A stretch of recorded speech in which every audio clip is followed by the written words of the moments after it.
पाठ 20वा माझं शाळेचं नक्की झालं. कोल्हापूरमधल्या कळंबा मध्यवर्ती कारागृहाजवळ रस्त्यालगत लागूनच एका सरळ रेषेत 15-20 झोपड्या होत्या.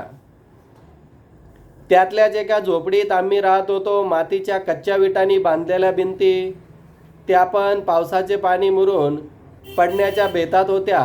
फुटकी तुटकी कौलावरती टाकली होती. आतील जमीन सतत ओलसर असायची, त्यामुळे त्या झोपडीत नेहमी कुबट असा वास यायचा. उठून उभं राहिलं तर वरची कौल डोक्याला धाडकन लागायची.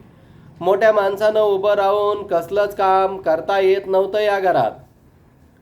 झोपडीत एका बाजूला 4-5 फाटक्या वाकळा पडलेली, त्याचा वाकळा आम्ही अंतरायचा पांघरांचा वापरत असत. 7-8 जर्मरची ताट, चिंध्यांची फाटकी, कपड्यांची 2-3 गाठोडी, पाण्यासाठी 2 जर्मलचे पातिले, एका पत्र्याची घागर आणि अशोक दादाला नुकतीच मिळालेली पोलीस खात्याची काळी पत्र्याची पेटी, एवढ्याच आमच्या घरातलं एकूण संसार. शिवाय दारात एक रांजणही होता. त्या झोपडीत अशोकदादा व त्याची बायको सुमती, लिंगप्पाच्या मर्याप्पा, मधू आणि माझा चुलत भाऊ सिद्धू असे 6 जण राहत होते. अशातच 3-4 दिवसापासून माझे वडील, आई, मी, आजी, बहीण, मंगल असे आम्ही आणखी 4 जणही तेथेच आलो होतो. सर्वांना झोपायला सुद्धा जागा पुरत नव्हती. उद्या आम्हाला पुन्हा बोरगावला पावलावर जायचं होतं. आई आणि बाबा जायची तयारी करत होते. आईनं 2-3 ताटल्या वेगवेगळ्या रंगाची जोडलेली 2 पातळं एका मोठ्या पिशवीत भरली. बाबाही बारीक सारीक सामान दुसऱ्या पिशवीत भरू लागले होते. तोच अशोकदादा ड्युटीवरून घरी आला. तो सामान भरताना बघून म्हणाला, आई, कुठं जायची तयारी चालली? आई म्हणाली, जातो मागाला. किती दिवस इथं बसून खायचं? दादानं बाबांना विचारलं, बाबा कुठल्या गावाला जाणार? आपल्या लोकांची बोरगावला पाली आहेत, उद्या मोरल्या गावाला जाणार आहेत. तवा आजच जायला पाहिजे बाबा म्हणाले.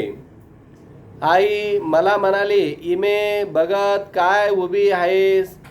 तुझी कापडं आणि इकडं. उशीर होतोय निघाया. आईचं बोलणं ऐकून दादा म्हणाला, आई, इमीला घेऊन जाऊ नका. मी तिला शाळेत घालणार. शाळेत म्हटल्यावर बाबांचं डोकं बडकलं. बाबा रागानंच दादाला म्हणाले, तुझं डोसकं बिस्कं फिरलं की काय? पुरीला शाळेत घालतो म्हणतीस? लय शिकलास म्हणजे शाना झालास की काय? दादा शांत आवाजात म्हणाला, बाबा तुम्ही उगाच चिडतात. त्यात एवढं चिडण्यासारखं काहीही नाही. चांगली शिकली तर कुठंतरी नोकरी करील. आजकाल शिक्षणावर सगळं चाललंय. दादाचा शहाणपणा बाबांना पटणार होता थोडाच. बाबा म्हणाले, शाळा शिकून काय करायचं? घरात खायला आण नाही आण. हिच्या शाळाचं पैकं कुठून आणायचं? त्या परीस लगीनच कुठं ठरतंय का बघू. तिच्या शाळेचा खर्च मी बघतो, तुम्ही काळजी करू नका. आणि लग्न करायला ती काय मोठी बाय झाली की काय? आता कुठं तर ती 6 वर्षाची आहे. तुम्ही तिकडं काय पण करा, मी इमीला शाळेत घालणारच. दादा म्हणाला. इतका वेळ गप्प बसलेली आई म्हणाली, तुझा बी असाच आहे, तुझा बा असाच आहे. तुझ्या वक्ताला शाळानं घालताना असंच केलंय. तुझ्या शाळासाठी म्या तुझ्या बाबाचं लय मार खाल्ला. तुझी आजी बरी, ती तुमच्या शाळासाठी गावात व्हायली भाकरी करून घालाला, तवा तुम्ही शाळा शिकलात. तुला लिंग्याला आणि जिन्नूला म्हातारीनं सांभाळलं. आम्ही असं भीक मागत फिरत होतो. तुमच्यामुळंच तर मद्या आणि मर्या शाळा शिकला ती. तुझ्यासारखीच ती पोरं कुठंतरी काम करून खातील. तू म्हणतोस तर इमीला ठेव तुझ्याजवळ शाळात पाठवायला. बाबा आईकडं रागानं बघत म्हणालं, तुम्ही माय लेकरं काय करायचं ते करा. उद्या पुरीनं लगीन झालं नाही म्हणजे घरात ठेवून बसाल लागल. बाबाचं बोलणं ऐकून वहिनी गालातल्या गालात हसली. वहिनी शाळा शिकलेली होती. वहिनीच्या भावानं म्हणजे दाजीनं ती पायानं इकडे तिकडं न फिरता शाळात पाठवलं. उद्या कोणी लग्न केलं नाही तर कुठंतरी नोकरी तर करीन म्हणून शाळेत घातलं होतं. आई बाबा मंगल आणि मधूला घेऊन बोरगावला पावलावर गेले.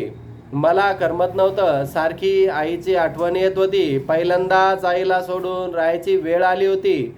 आई जाताना म्हणाली होती, माझी सय काढत बसू नकोस, शाळेत जा.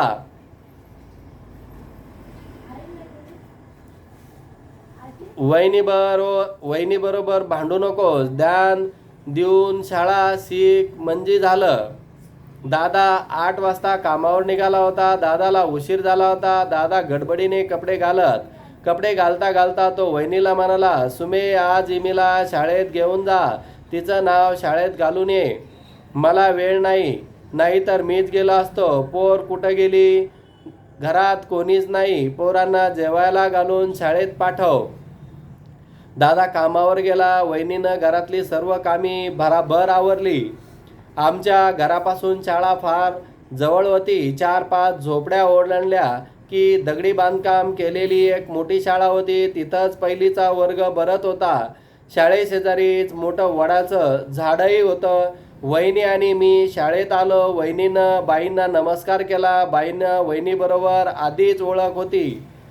माझे भाऊही त्या शाळेत शिकत होते. फक्त त्यांचे वर्ग दुसरीकडे भरत होते. वहिनी म्हणाले, हिचं नाव शाळेत घालायचं. बाईने माझ्याकडे निरखून पाहिलं आणि माझी माहिती विचारायला सुरुवात केली. मुलीचं नाव काय आहे? वहिनी म्हणाली, विमल नामदेव भोसले. बाईनं नोंदवहीत लिहून घेतलं. हिची जन्मतारीख सांगा. जन्मतारीख कोणाला माहीत होती? मी जन्मलेलं वर्ष मात्र वहिनीला माहीत होतं. तिनं जन्मतारीख सांगून टाकली. बाईनं सर्व माहिती लिहूनही घेतली. नारळ आणला का? बाईनं वहिनीला विचारलं. वहिनी बाईच्या तोंडाकडे बघू लागली. बाई थोडा वेळ थांबून पुन्हा म्हणाला, शाळेत नाव घातलं म्हणजे नारळ किंवा ₹1.25 द्यावा लागतो. तुम्हाला माहीत नाही का? वहिनी म्हणाली, मी नारळ नाही आणलं. पैसे तर माझ्याजवळ नाहीत. नंतर आणून देईल. वहिनी घरी गेली. मी शाळेत बसले. बाई वर्गात शिकू लागल्या. थोड्या वेळानं बाईनं मला जवळ बोलवलं. माझी पाटी घेतली. ग म ब न ही 4 मुळाक्षरे लिहून दिली आणि ती गिरवायलाही सांगितली. मी माझ्या जागेवर येऊन बसले. दुपारी जेवणाच्या सुट्टीत घरी आले. माझे सगळे भाऊही जेवणासाठी घरी आले होते. आम्ही जेवण करतो न करतो तोपर्यंत शाळेची घंटा वाजली. वहिनीनं पैशासाठी 2-3 डबे उघडून बघितले. त्यात काहीच नव्हतं. आमच्या शेजारी पाटलांची मुलगी लता राहत होती. आम्ही तिला लताक्का म्हणायचो. वहिनी लताक्काच्या घरात गेली. मी पण तिच्या मागोमाग गेले. वहिनी लताक्काला म्हणाली, लताक्का तुमच्याजवळ ₹1.25 आहे का? इमीच्या शाळेत द्यायचा आहे. मी ते आल्यावर तुम्हाला परत करीन. लताक्का घरात सगळीकडे शोधाशोध केली आणि माझ्या हातावर ₹1.25 ठेवला. मी तो घेऊन शाळेत गेले आणि माझं शाळेचं शिकणं पक्कं झालं. नक्की झालं. विमल मोरे.